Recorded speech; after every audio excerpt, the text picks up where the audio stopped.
One day after Premier Danielle Smith threatened the Prime Minister with a national unity crisis over oil and gas restrictions, the two leaders have met again. This time, it was a meeting with all of Canada's premiers.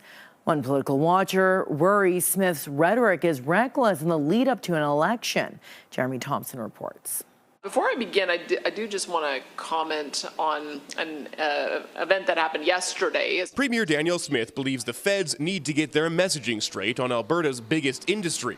She says Prime Minister Mark Carney told her in a one-on-one meeting Thursday he doesn't support an oil and gas emissions cap.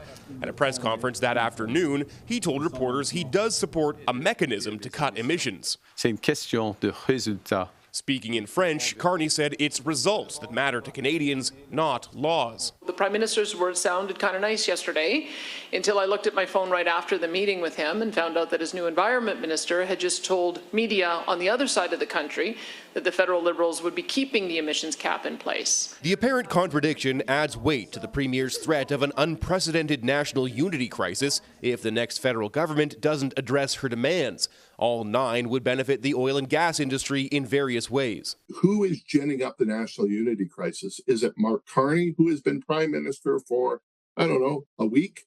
Or is it Danielle Smith by raising that? Political scientist Dwayne Bratt says Carney has capitulated to a couple of Alberta's longtime gripes, scrapping the consumer carbon tax and replacing Stephen Guilbeault as Environment Minister. He wonders exactly what Smith means when she talks about national unity. Does that mean there'll be a referendum on separation? Is that what she's promising? We'll do a broad, fair deal panel review. We'll go and talk to Albertans and see what they would like us to do in response. The Premier had another chance today to put her concerns to Carney, attending a First Minister's meeting in Ottawa by video call. Jeremy Thompson, CTV News, Edmonton. Now, that meeting between the premiers and the Prime Minister just wrapped up. So the focus was trade talks and safeguarding Canada's economy. The PM says there will be free trade across all provinces by Canada Day. Now, when asked about building pipelines, he spoke about developing a framework so private business could build things like pipelines and energy grids.